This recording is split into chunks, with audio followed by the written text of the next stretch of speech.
You're now listening to Jake drop his copy of Northanger Abbey.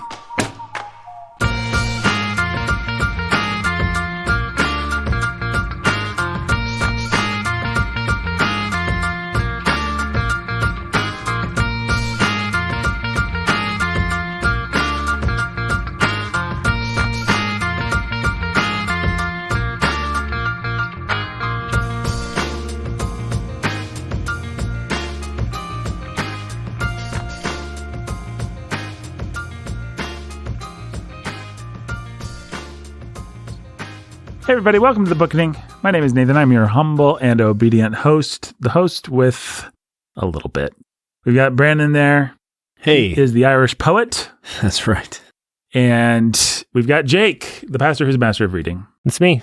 And folks, this is exciting. We're not reading Dostoevsky. Yeah, that's exciting. We're not reading The Russian Hack. As I call We're him. finishing Austen's oeuvre. We are finishing her oeuvre. No, we didn't read Lady Susan. We didn't read all her juvenilia. Why not, Nathan? I don't know, Brandon, because I, for some reason, disdain it, as you can hear in my voice. Yeah. But it's a purely emotional argument. I don't know. I wouldn't want people to read my juvenilia, you know? I wouldn't want people to judge me based on something that I didn't think was fit for publishing. I try to be, I'm not always perfect at this. I try to be humble and honest and open about my life and stuff. But when it comes to my creative work, I don't really want very many people to see anything that's in process. Jake gets to see some stuff that's in process because we work together, but that's years of trust. Meredith, my wife, one of the big fights we've had is, no, I don't want you to look at my notebook. I don't want you looking at my phone notes app. And it's not because I'm doing anything naughty. It's because there's something so personal about a creative anything that's like, you have to be really vulnerable with yourself and who you are and what you think's cool and what you think's interesting and what you think's funny. And it's like, if it doesn't work, anyway, there you go, folks. I don't think that, if Miss Austen didn't mean for it to be read, then if she'd have meant for it to be read, she would have published that, given us wings. So let's talk about this Jane Austen. Let's do it. Brandon, you've done this context now 5 times. Yeah. And you found a different angle each time. You come from Texas. You're the contextual Texan. Did I introduce? I feel like I'm getting to all this pretty quickly. This is good. Keep going. Extend it. Yeah. Do we need to talk about nonsense for another 2 minutes? Jake, you're wearing a green, kind of dark forest green, dark green shirt, sweater thing. Yeah. It's a hoodie. Yeah. It's got a hood. You're like one of Robin Hood's merry men. You got a green hood. Yeah, green hood. It's a what would you call it? A waffle knit Henley hoodie. I would never call it that. Waffle knit. It's a Henley because it's got the 3 buttons here instead of like a zipper or nothing. Just like it's not like a crew neck, and it's got the hood, so it's a hoodie, something like that. There you go. Well, and I got some new boots. Oh, and you got new boots. Let me see. Oh, wow. Ooh, those are fancy. Those are new boots. Jake, a man that can pull off the boots without being a complete fraud. It's just a partial fraud here. Wait, what would make these boots fraudulent? A different man wearing them. A poser or a fraud. Someone who... What if one wanted to be a poser wearing these boots, what would he be posing as? Someone who had the first idea about masculinity. Oh, I see. I think. Gotcha. It's a little bit like those. I understand. So it's more the rugged masculine nature of these boots that maybe put them into question. Yeah, you have to instead of like the trendy hip. Yeah. I don't mind them being trendy hip, except for the fact that they're trendy and hip because a bunch of yuppie idiots want to pretend like they've gone outdoors in their life. Yep. Sort of like walking around with all your Patagonia gear. Yeah, exactly like that. Yeah, 100% like that. Some people can do it. I mean, some people just that's the kind of person that wears boots, or that's the kind of person that. Now, Jake, I normally wear sneaker soles, suede type things, and I needed something that could handle up some weather. It's supposed to be rainy, snowy kind of today, so I busted out these guys. I got these guys because you can't wear suede in snow. It's a bad idea. Can't get them all wet and nasty and falling apart. So I needed something beside my suede. Yeah. And they, Boots. they look good. You pull them off. No Thanks. one's going to I think, appreciate look that. at that fraud or anything like that. That's good. I'm glad that thought never even crossed your mind. No. The word fraud and Jake And boots poser and poser. None of those words. Yeah. Do you think Brandon's done preparing for context yet, or do we still keep talking about my vamping about my Jake's poser boots? People. I have gotten several. I've had several people over the years say they like the fashion check-ins. Back in the early iteration of the show, I'd say it's Jake. He's wearing the sweater. He's wearing the this. Yeah. And they missed that, huh? And some people miss that. Not very many. I would say those are not very many, I'm sure. I'd say those are the two most notable things about my outfit. I've got this sweater hoodie thing on, and I've got these rugged-ish looking boots. They're not cowboy boots, but one could mistake them for that if you couldn't see that they were also Chelsea boots. Man, I know a lot about this stuff. You do. Yes. Is this conversation making it sound more like you're the rugged boot-wearing man that I described you as? I'm thinking not. I'm thinking it makes me sound a little bit more like... You got a poser in the front. Now, listen, folks, Jake's not a poser in the front. What are you talking about over there, Brandon? Oh, Your slacks from 100 years ago? Listen, you guys come to Evansville. I'll take you out to my parents' place. We'll hop on a 4-wheeler and we'll go riding through the woods on their back 40. that sounds like fun. You guys can come I'll to show my you the property. farm equipment.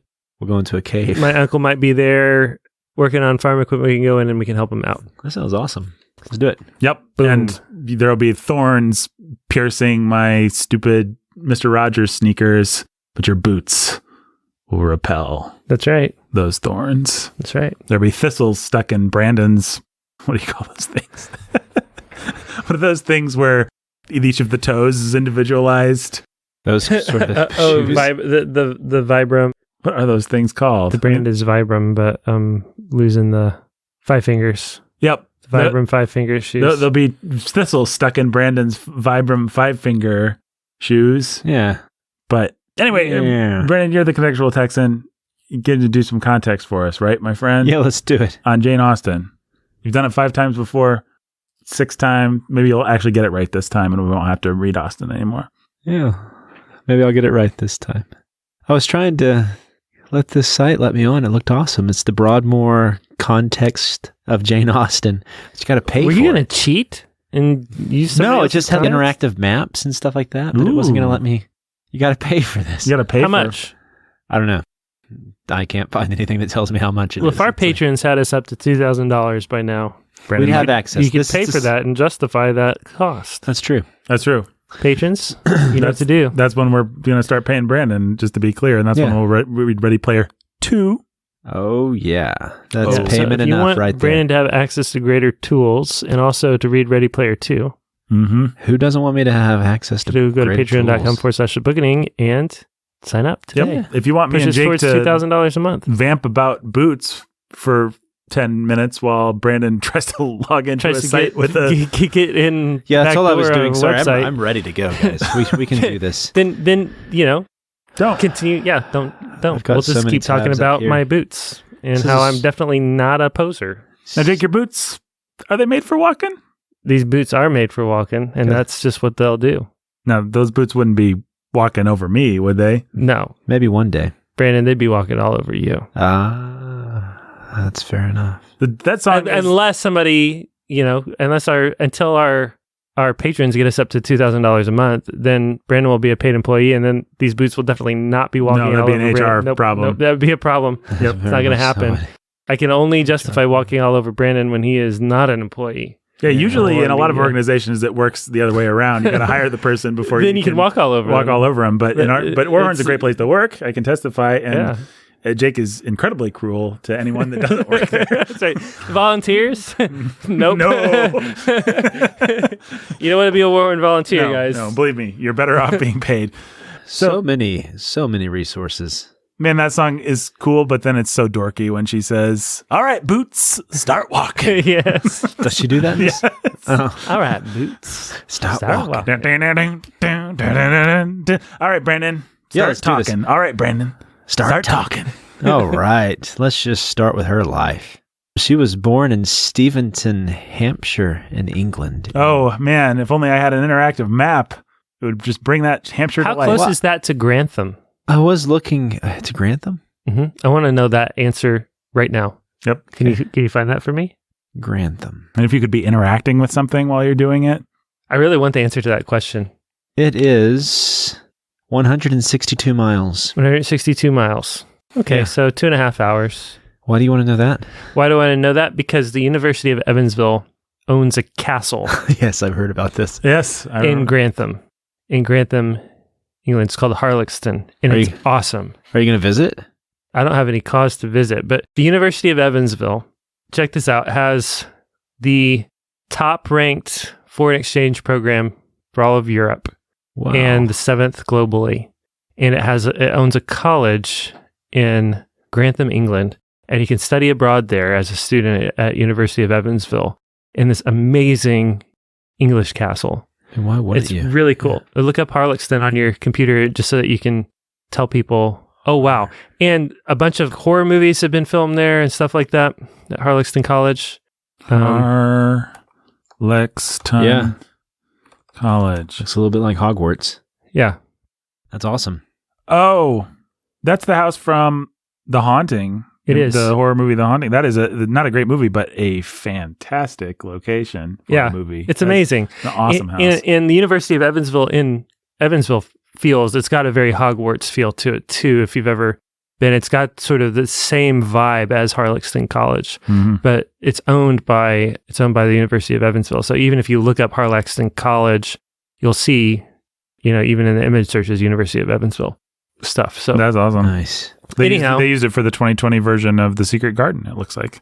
yeah, There you go. I mean, if anything in Evansville can be used for The Secret Garden, that's That's pretty that's cool. cool. That's pretty where amazing. You guys live. So Harlexton College. So if you got kids and you want to send them to a great private institution where they'll be a part of a great church, you can send them to the University of Evansville, and they can spend a semester as a student there. They can spend a semester at Harlexton College and be 2.5 hours driving distance from the place of Jane Austen's birth. Steventon, which is just a short drive from South Downs National Park and not too far from Brighton, which makes an appearance in Pride and Prejudice, right? Isn't that where they go, is Brighton?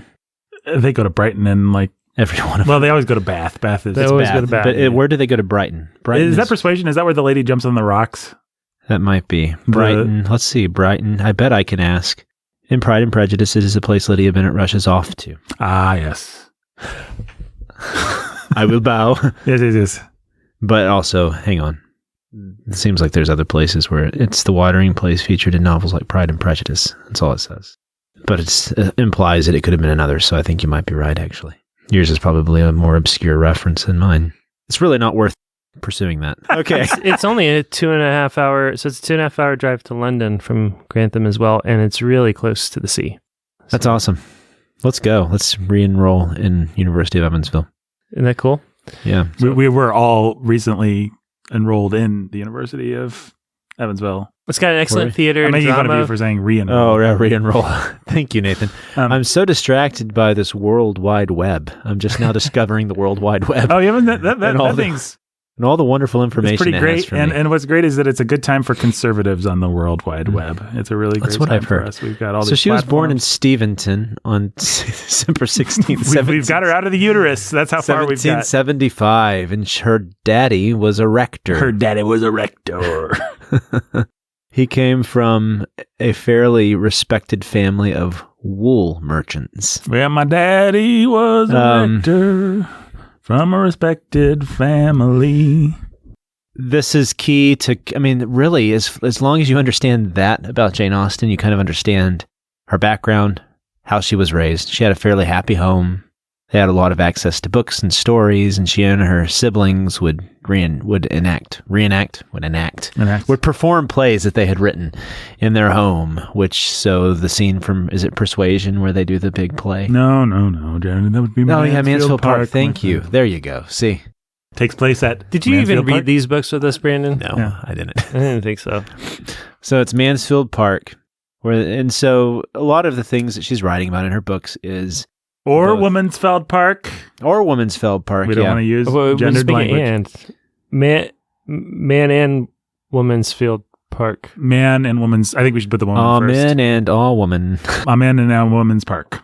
Yeah, did you guys hear about that? The Yes, congressman? we did. Oh, we know all about that one, buddy. Prayed to Brahma. Mhm. Yep. That the chambers of Congress would have perpetual peace 2 days before a guy stood in there with bull horns. And, it's It was amazing. hilarious. I mean, it's almost like he caused... It's almost like we talked about that on another podcast episode, Oh, not the Jane Austen one. Oh, yeah. No. well, then I don't know why we're the talking Sound of about it. Sanity podcast. So she was born into a quiet life, and that's the life that she had, even though it was a very tumultuous time period in history. I mean, you had the French Revolution that was happening. You had the War of 1812 that would come later. You would have the Napoleonic invasions. Why are all these conflicts making you laugh? I don't know. I don't know why it's making me laugh. It's hilarious. People just- died. Yeah, it's so The world was fascinating going to ground. that I guess what's fascinating about it is two things. One, that she managed to live such a quiet, unassuming life during a time period. I don't think that when we think of Jane Austen, we think that she lived during any time that was as insanely wild politically as she actually lived. No. I mean, so Tale of Two Cities, which we'll be reading later this year, happened when she was born or when she was a young girl. And then War and Peace was happening when she was in her adulthood writing her novels. So all these things were occurring during Jane Austen's life. But she The subjects, not the books not being written. but what the books were about Right. was happening. And it's insane that she had this quiet, unassuming life where she never married. She lived in this at first with her father and her mother. You know, he was from this respected family, but he wasn't the oldest, so he didn't get the land. He went off and was a rector, which was involved with the church. And so he provided fairly well for his family. And so most of the heroines in Jane Austen novels are duplicates or replications of what she was used to. Like that was her life, and that's what she would have been familiar with. Going to Brighton, to Bath, all these things, to balls in the area, to the young men who had the landed gentry coming and visiting their estates as well. But that really was her life. It was just that quiet, that kind of short. I mean, she died when she was 40 something. 42, I think. Yeah. And I don't know, I guess it's never hit me before, just the fact that she did live a life that's very similar to her heroes here, and yet, like all these other books we've read, are about things that were happening when she was alive, and those things are wild. But she avoided all of that. My point being, and this is something we'll talk about over and over again with Jane Austen, is that even despite the fact that she didn't go off to war, she wouldn't have. She was a woman at the time. She was always, Before she transitioned? I don't know what's going on, guys. Oh, another interesting thing. James Austen was a great writer. Just like Elliot Page is a great actor. Guys, my brain's not working. Oh, it is. Just my tongue's not working, apparently. I think it's working. It's just working poorly. Thank you, Jake. You know, the words were formed just fine. I don't know why you're blaming your tongue. I'm feeling like this is more of a brain thing. This is a brain thing. Oh, I don't know what's going on. I got ahead of Maybe myself. what's going on is that we've already recorded 4 podcasts today. I was seeing another digression, but it's not a digression. It's also, so the Romantic era was also happening while she was writing. Mm-hmm. When she was 25 and had already had a bit of a name for herself, it was right when Mary Shelley, all those people were also doing their crazy stuff, right? Mm-hmm. And again, She avoided it all. she didn't have that life. Why do I keep making this point? Well, because like I said, we'll talk a lot about this, and it's kind of the thing we keep saying about Jane Austen is that she was able to have the perspicacity, the wisdom, and the discernment of someone who saw all those things more than all those people, and yet never really leave her small community, right? Never have the life that would have allowed her to write War and Peace, that would have allowed her to write Tale of Two Cities, that would have allowed her to write the crazy romantic poems, right? But she didn't need that to have the sort of wisdom and insight that she had. Right? Mm-hmm. And it's amazing to really realize that about her and to understand that in that context, she was still able to nurture this genius that resonates with us today. There you go. That's context. Yeah, great. That was good. Where do we go from there? We can just kind of hit some of the highlights of her life here. Let's do that real fast. How's that sound? That sounds, Sounds great. Yeah. She was born in Steventon, Hampshire. She was the 7th of 8 children. And she...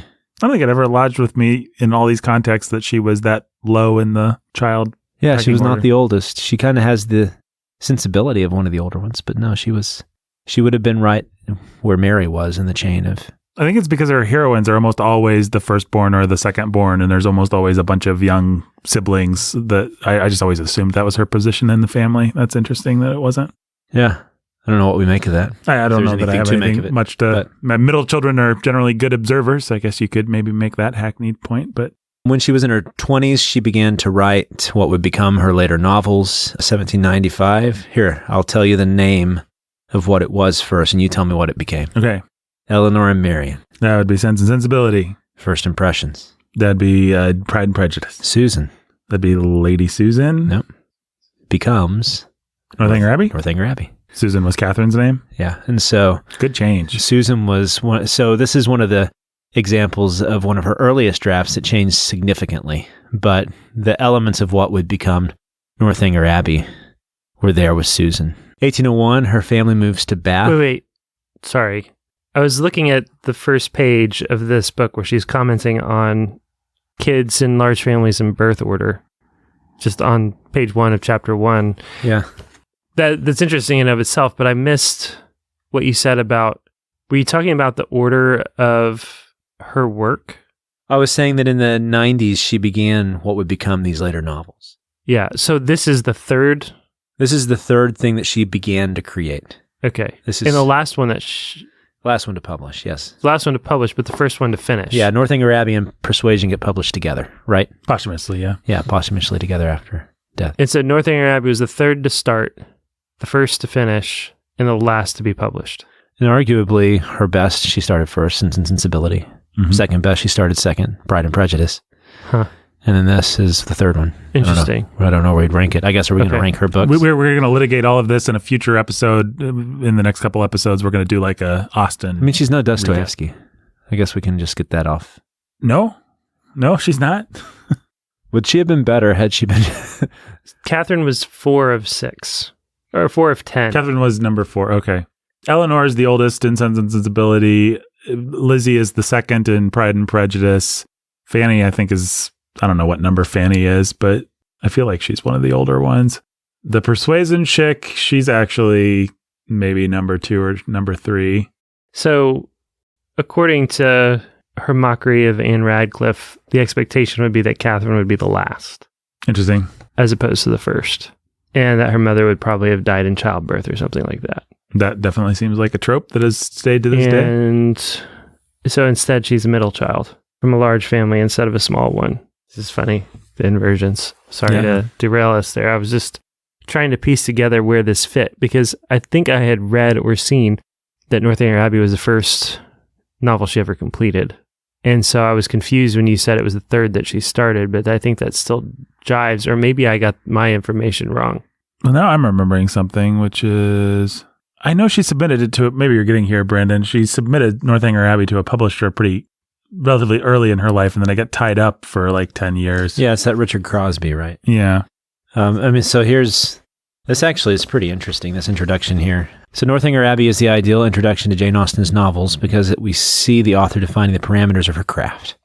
The text took shape in the fall of 1798, and by 1803 was a manuscript titled Susan. So there we go. Right. Richard Crosby, a London publisher, bought it outright for £10, but for some reason never produced the book. In 1813, so you're right, so we don't really know why, but for 10 years it sat there with him. In 1813, Austen bought the manuscript back from Crosby for the same £10, but never published it.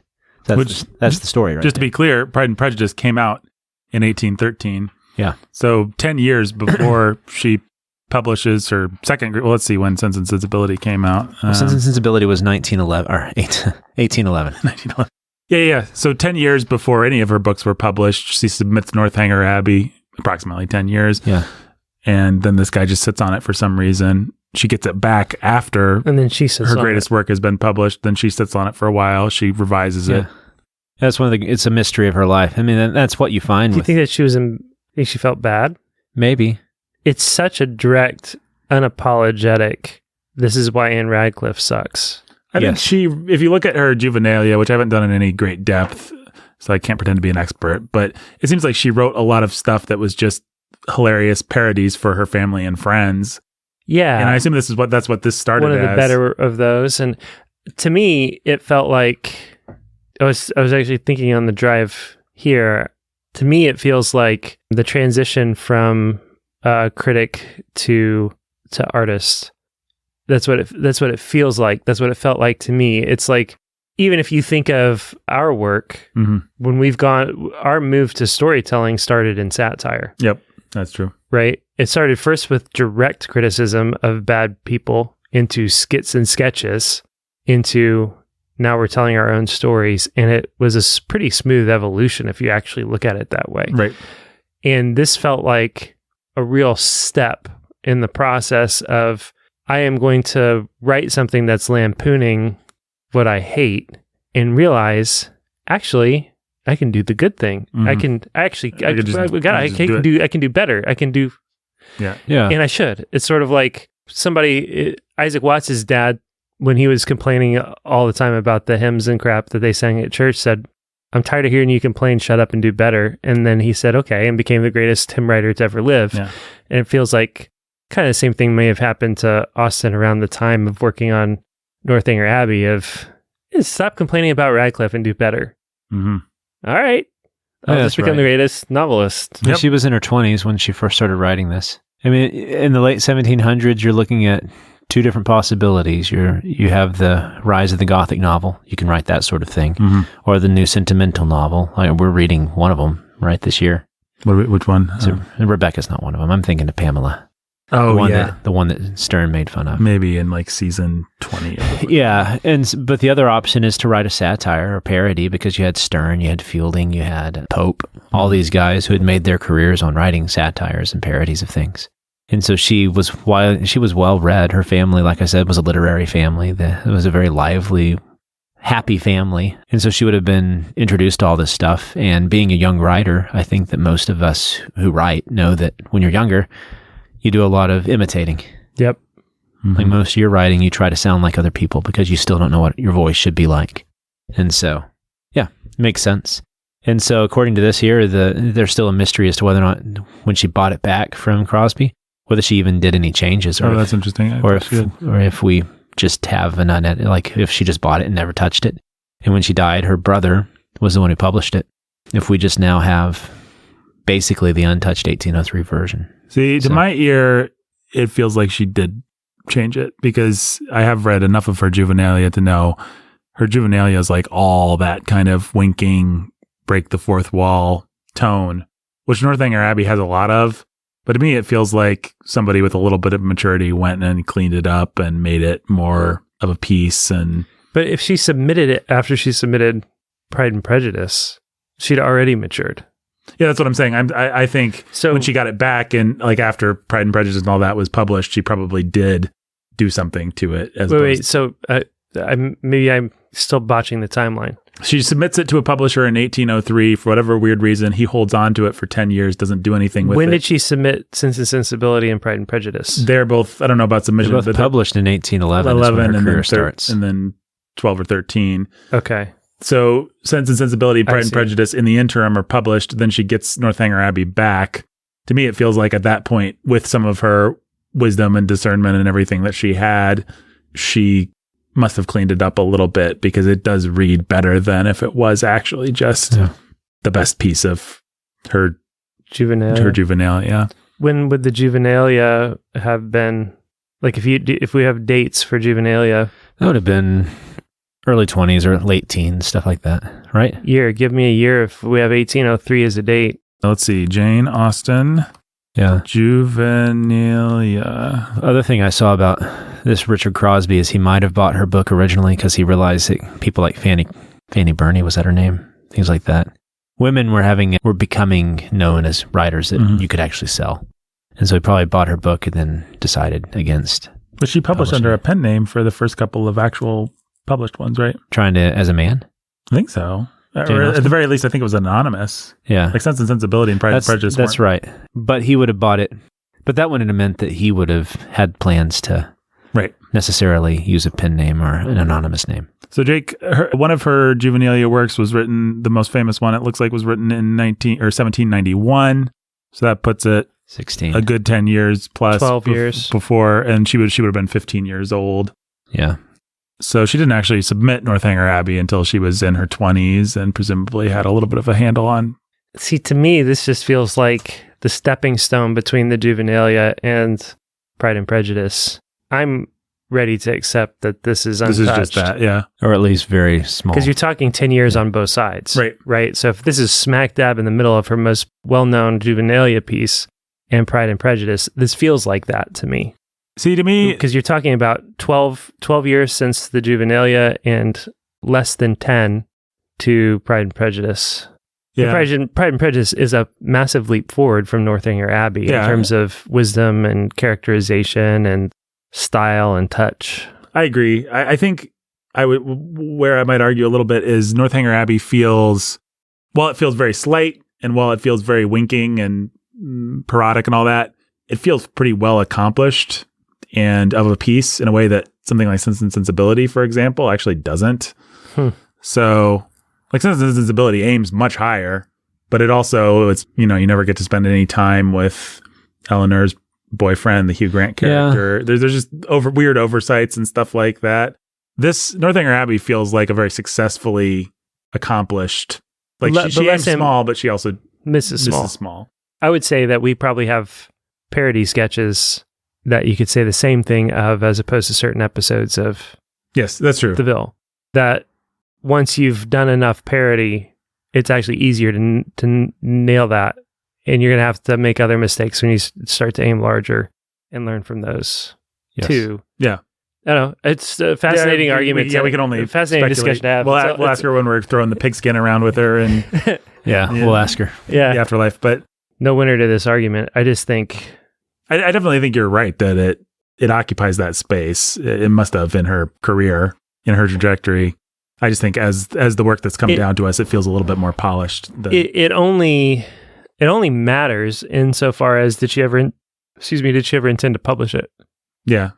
After she bought it back, did she feel like, well, that time has passed and I'm beyond that now, and I'm just going to hold on to this and not bother, or am I going to clean this up and prepare to publish this at some point?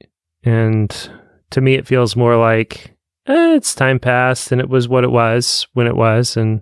Okay, so I just actually went to Wikipedia, which, Wikipedia comes with its stuff, but it's all a bunch of communists anyway. Well, it is a bunch of communists, and thanks a lot, Jake. Now they'll probably deplatform us.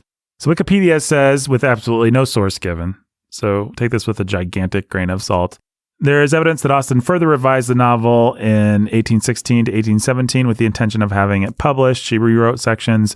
Well, we do know she renamed the main, so she did at least revise one thing, because we know the novel was originally called Susan when it was submitted, and it became Catherine. So I imagine if she's going to go through and change had the to name, at least get edited. Yep, it got edited.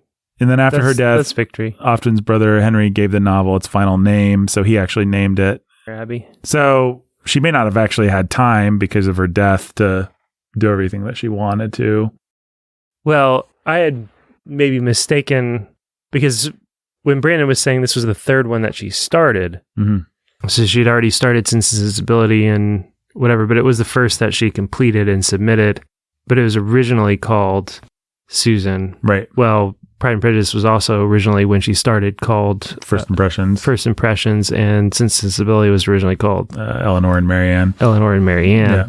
So by the time she was ready to publish them, she had already gone back and changed all of that, or it got changed when she submitted or whatever. Right. So I just assumed the similar process had already happened with Northanger Abbey, and by the time she had published it, it had gone.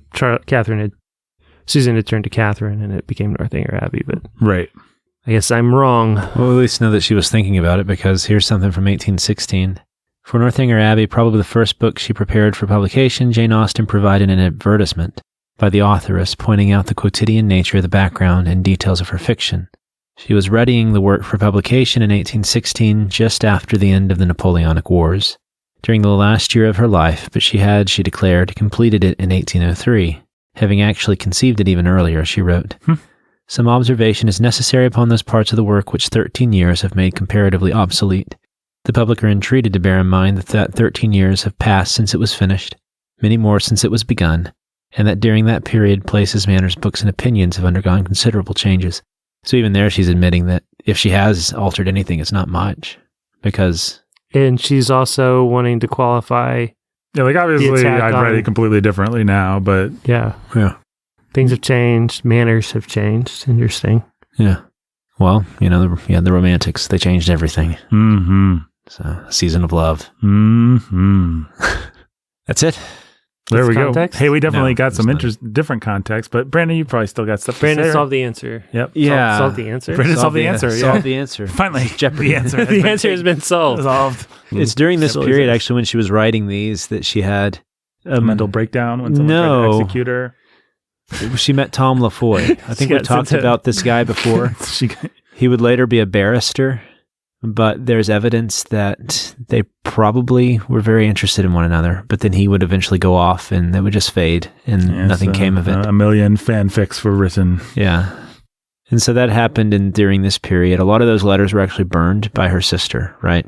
And those particular ones, that there was one that survived that said something like, "Oh, I can't tell you how scandalously we behaved. There was much dancing and sitting down together." Ooh. Yeah. So in the typical ironic, funny Jane Austen fashion, Yeah. Or was So, it? That's true. Sitting down. Dancing. I don't know if they were too exclusive. It might have been a little bit of a. People are like, That's "Hey, true. look at them! They're an item. Man, it's a little That's true. scandalous, This a little is talk of the scandalous. town. They Yeah. might be together. Yep. They headed towards marriage, Yeah. In 1801, they moved to Bath and she meets Reverend Blackall, but he dies before he and Jane can become formally engaged.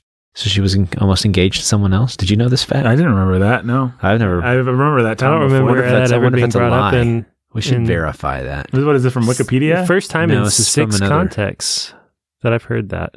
I think it's kind of part of the legend that she could write great endings for everybody else, but See, if you look him up on Wikipedia, he doesn't even come up. yeah. That's interesting. Let's figure this out. The idea that Jane Austen actually settled on somebody is an intriguing notion that slightly rewrites A lot. what I think of we've been stuff. assuming about her. Our head canon. Yeah, exactly. Reverend Blackall Austen. Maybe it's her sister. Okay, here we go. This makes more sense of it. This is from an Austen site. Samuel Blackall was a clergyman that Jane's friend Anne Lefroy wanted to set her up with, but obviously Jane never warmed to the idea. So that's Obviously. it. She, Anne Lefroy, showed me a letter from her friend a few weeks ago, towards the end of which was a sentence to this effect: "I am very sorry to hear of Mrs. Austen's illness. It would give me particular pleasure to have an opportunity of improving my acquaintance with the family with the hope of creating to myself a nearer interest, but at present I cannot indulge my expectation of it." This is Jane Austen talking about his response. This is Rational Laugh, so this is Austen talking now. "There is less love and more sense in it than sometimes appeared before, and I am very well satisfied. It will all go on exceedingly well and decline away in a very reasonable manner. There seems to be no likelihood of his coming into Hampshire this Christmas, and it is therefore most probable that our indifference will soon be mutual." So there you go. There's my Jane Austen. Yeah, our indifference will soon be mutual. Our indifference will soon be mutual. That's an awesome, Pretty line. great line. So anyway, there's that these people misqualify as a close engagement, but it doesn't sound like Jane was too interested in it. No, There were not So- many of those in Northanger Abbey. Yeah, the great lines. Yeah. Nah, there were a couple, but no, not like the pearls. which is and all that. another argument for being younger. Yeah. Her father died in 1804, which would have been a year after Susan was sold. The novel. Poor Susan. And then they moved to Southampton, and eventually they moved back to Hampshire to a comfortable cottage provided by their brother.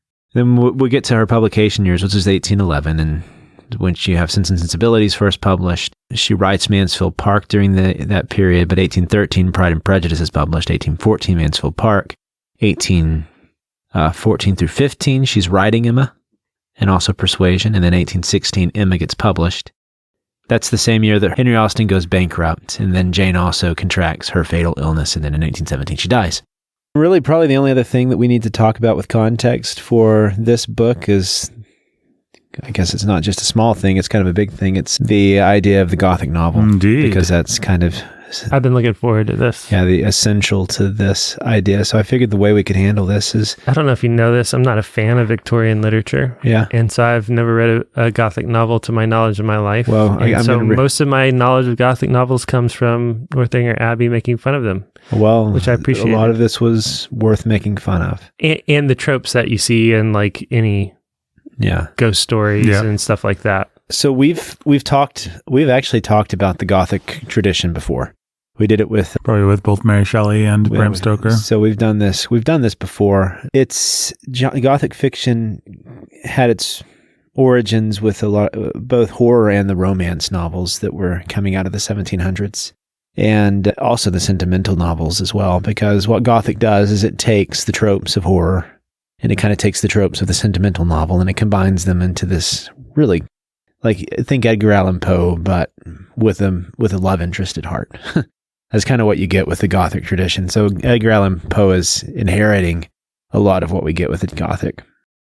But when you talk about the Gothic period in literature, you're really talking about right before Austen was born. In 1764, you had Horace Walpole, who wrote The Castle of Otranto, of course. Castle of Otranto, and Anne Radcliffe, who they heavily make fun of in this book, who wrote The Mysteries of Udolpho. Mm-hmm. Let's see. So Mary Shelley took up this style. Edgar Allan Poe, Charles Dickens took it up, interestingly enough, to kind of parody it himself with A Christmas Carol. Because you have a little bit of the Gothic tradition there, but he's kind of turning it on its head and making fun of it as well. It does have elements, as we'll find when we do Arthurian legend. It has a lot of, like, some of the Arthurian weirdness to it with the Grail. Yeah. And so what's essential to it is a big house or a castle, where you have something that's either mysterious and dangerous, or you have something that's quasi-supernatural occurring. And there has to be some mystery to it. That's why I say a lot of the Arthurian gets wrapped up into this, because we're going to actually see that with, like, the Castle Perilous and stuff. Yeah, those guys are always stumbling across castles with and you have just these stuff. weird places where you'll have strange things happening, like suddenly the spear of Joseph of Arimathea is going to be there or something like that. They're also obsessed with the macabre and the morbid, so you'll have a lot of death, and especially, like, you'll have a mysterious figure who owns this castle that has some secret that he's hiding. And so, as far as the books we've read, Jane Eyre, even though it starts out as like a school book, a school book for girls, and then it becomes a Gothic novel. Because it has all the elements. It has the house, it has the strange, mysterious man who's got this secret that he's hiding. Yeah. She has to figure it out, and then at the end, they're in love, but there's something almost profane and about their love, right? And so, I mean, without putting too fine a point upon it, a lot of the Gothic at the time was very similar to, like, modern romance porn for women, right? Like, it's no surprise that Twilight and those sorts of things have continued that tradition today, right? And because it allows you to feel as though you're entering into what is forbidden. Yeah, forbidden, without actually feeling like you've done anything forbidden, right? So you get to do the dank castle, the scary low lighting. You get to have the sexual undertones, but it's actually all at the service of this story. And so that's kind of the rise of the Gothic, and it was hand in hand with the rise of the novel in Britain. It became like the popular novel. And so Walpole and Anne Radcliffe were kind of the two notorious examples of this. Very popular writers, but people who had taste, like Jane Austen, would have hated them because of the name they gave to novel writing.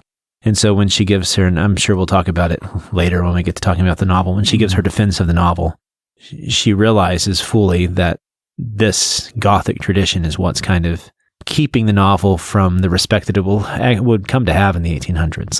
Because this is what people think of when they think of a novel. They think of just this kind of garbage that people want to go out and be thrilled by. And so... Walpole, when he published in Toronto, did it, I believe, under a pen name, just to, this is a lark, and maybe it'll make some money, but it's not going to, like, I don't want to be... And I think it got so popular so fast that he ended up owning it, but... So just to kind of give you an example, here are some quotes from it. He was persuaded he could know no happiness but in the society of one with whom he could forever indulge the melancholy that had taken possession of his soul. That's so sweet.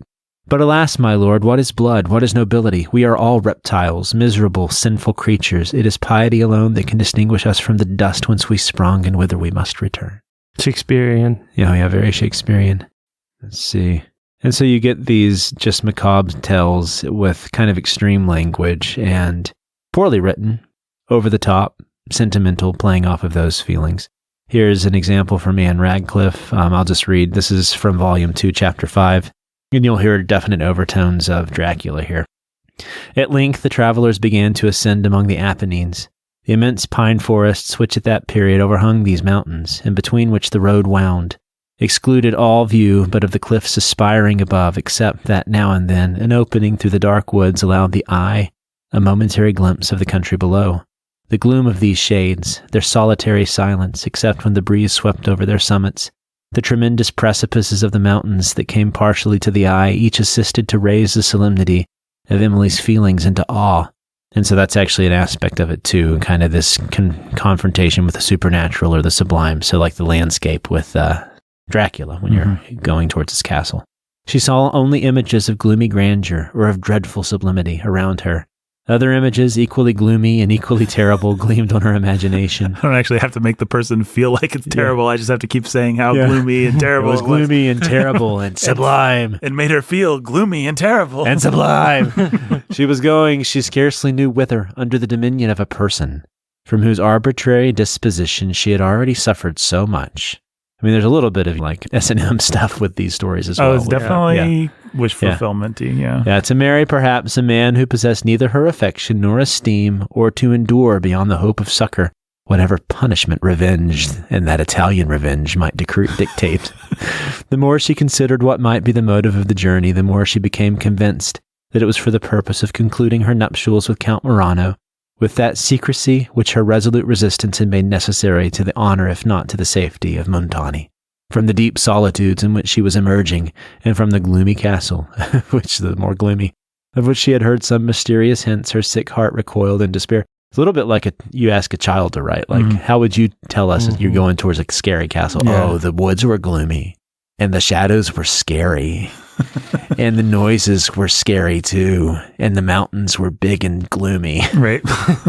Be sure to use plenty of description words, kids. Yeah, I need at least 3 in every sentence. And so when people talk about how bad the Gothic tradition is, they will make fun of like the language, but there's a mentality that was the Gothic mentality too, that gets taken up by the Brontes in a very unhealthy way, which you see all over in Jane Eyre.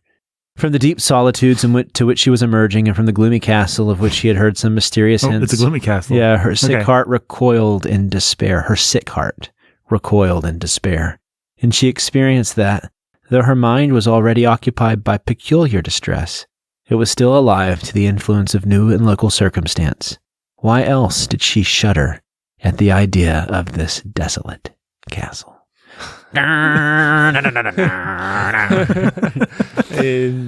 mean, so I figured fodder for somebody like Jane Austen. Oh man, her temperament, her personality, her just So Jane Austen reads this sort of stuff, and she's like, "Oh my goodness." Can I point out something though about, because I happen to have read some of these.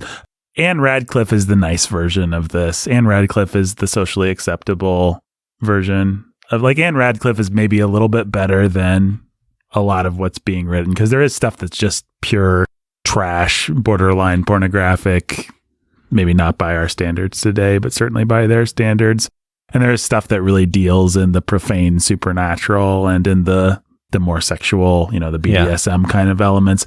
Anne Radcliffe wants to put her toe in all that stuff, and she wants to intrigue you, and she wants to draw you in with the promise of that sort of thing. And I'm not saying that she's at all good or healthy. She's not, but she's much more the demure version for ladies. The kind of thing that you can imagine Mina from Dracula or Lucy like sharing with each other and kind of giggling about. That's what happens with the well, exactly. Main heroine here and her friend. But you can kind of read into the fact that nobody's really disgusted with Catherine for reading it either. No, it's just kind of one of those things like, of course, a girl's gonna read this. There were things like The Monk, which came later, which I've read, which is a pretty famous one, where he just pushes the supernatural and the sex and everything so far that it just becomes a sort of Grand Guignol, way over the top, like you shouldn't read it. Yep. Anne Radcliffe is more like the bad version of Jane Eyre. Yeah, and that would be the Gothic tradition that Austen was making fun of, because that's what she would have been familiar with. Yeah, she wouldn't have been reading the more trashy stuff. And so it got more trashy as time went on, but I thought it'd be fun, since we've done Gothic tradition so much, to actually just read some excerpts of what Jane Austen would have had in mind. Yeah, it's pretty rape. It's pretty purple. So that's what she had in mind. That's what she's parodying when she writes this book. And she in particular is parodying the people who are attracted to it, but also, interestingly enough, the people who are proud about the fact that they find that to be trash, which he does pretty brilliantly with Mr. Is it Thorpe? Right? Yeah, you said she's like disgusted by it.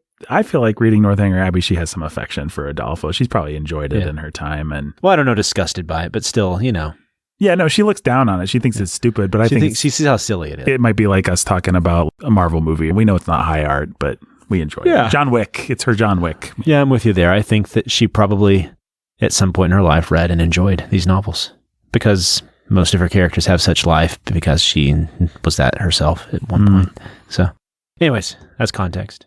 There you go. Well, guys, let's try not to bring the Gothic into our patron donor shout out thing. I don't want anything that smacks of anything Gothic, anything Germanic, anything scary or supernatural. By the way, Anne Radcliffe, she always Scooby-Doos it at the end. There's always some boring non-supernatural explanation. Is she the one who came up with the word zoinks? Yeah. Pesky kids. I would have gotten away with it if it weren't for you, pesky lady. As does in Toronto, if I'm not mistaken. It was really some of the later stuff that pushed the genre into the actual supernatural. But really, what they like to do is just skirt the line of being as provocative as they could without actually. And then the Brontes tried to make it into high art. Yeah, and with Wuthering Heights and Jane Eyre. Kind of succeeded. Yeah, I mean, those books are here to stay. Say what you will about them. Wuthering Heights is a weird book, but it's pretty good. Yeah, we'll get to it one of these. Same thing about Jane Eyre. Jane Eyre is a really good book. Except for how it all sort of played out in the end. I mean, Jane Eyre is in one sense terrible, and in one sense, it's one of the best books we read. I think. Yeah. Like it's. Yeah, I think we all agree that it was amazing, but it's good. that ending that kind of throws it off. Yeah. Well, there's lots of everything things having to do like the whole school days stuff at Hogwarts was awesome. Yeah. It's all that stuff surrounding, what's his name, St. Clair or St. John. St. John, yeah. That weirdo. As soon as he gets involved and even the early stuff with, is it Rochester? Rochester's a great He's fine. hero. Until Anne Radcliffe would have had the good sense to have Rochester just be the bad guy, probably. Yeah. And so you flirt the whole time with them flirting with each other, but then you say, actually she can't go off with that guy. He locked his sister up in the attic and he's a monster. Yeah. And her brains are going to get splattered all over but he's still going to be okay in the end because he gets blinded. Yeah, but that's what actually happened. Yeah, I know. Yeah. Good times. So anyway, nothing, please guys, let's not bring, the Gothic, it's such a trashy genre and I don't like it at all. So let's not bring it into the patron thing. Got it. I'm going to now read the names. Of course, you go to patreon.com/the Bookening. Please help us get to 2K so we can pay Brandon a little something. He deserves it. And so that we can read Ready Player 2. Robert and Rhonda, The Lovebirds. Frankenstein. Brandon, I know you're not going to bring anything Gothic into this, right? Find out. We're old friends. We've gone. We're friends. Done a lot of podcasts together. The Artful Anthony Dodger. Dracula. Foiled again. I never see it coming. Mine is a lonely calling. Little Anthony Cigar Store. Frankenstein. The Immortal Chelsea. Dracula. What must a first-time listener think? What'd you say? What must a first-time listener like? What is going on? Inside jokes. It's turtles all the way down, baby. Yeah. Jimmy Beam and Little Annie Oakley. Frankenstein. Now we have 2 Annie Oakley references in one donor shout-out segment. we really like Annie, get you going. Annie Oakley. We can't get enough Annie Oakley. You okay? Because if anyone named Annie, what are the other Annie references? I mean, Annie, I guess it's Hard Knock Life Annie. Little Orphan Annie. It's a Hard Knock Life. The sun will come out tomorrow. Yep. The Immortal Chelsea E, Jimmy Beam and Little Annie Oakley, Lily of the Valley, Andrew, Dr. Lovebird, Keith Master, David Mighty Ben Trucking, John and Jill, and Little Baby Max, Jane Katie, We're Cold Love Cheese, also see us until we have faces. Frankenstein. Fairy, Princess of Wonder, and Happiness, Mother Beth, Come to Prime Adam, Jeremy the Dark Hooded Lord of Death, Nathan Not Me, Frankenstein. Sammy G, Benny and Danny Tiberius, the American Captain from Window Break, Professor and Lady X, Lavender's green, Dylan, Lavender's blue, Lavender's green, Dylan, I love you too. Frankenstein. Noah Constrictor, Maricheap, the Friend Fragrant Maiden Chloe, Anthony who's cold and hates life, Libby and the Preserved Cheese, Jeffrey, Texas Ranger, Rachel. Midnight Ninja Allen, Return of the Jedediah, J. Rock and Ruin, Timothy the Writer at Dawn, Eric and Kate, the Camp Jam Kings, for Warm and Love Bees, Man. Sweet Jamie Sunshine. Frankenstein. Kelly, the Keeper of Eternal Darkness, and Laura, the Keeper of Eternal Light. Frankenstein. Cold Steel Cody, Frankenstein. Jackman, Librarian Barbarian, Frankenstein. John Bobadillo, Bob Diggity, and Captain Daniil, his mate, Saxophone Alex, the other Saxophone Alex, Frankenstein. Stepstone Dabby, Ryan the Terror, Frankenstein. Texas, and Eric of the Cream and Crimson, who are stuck in the cold. Please send cheese. Frankenstein. Ben Solo and Kylo Ren, Frankenstein.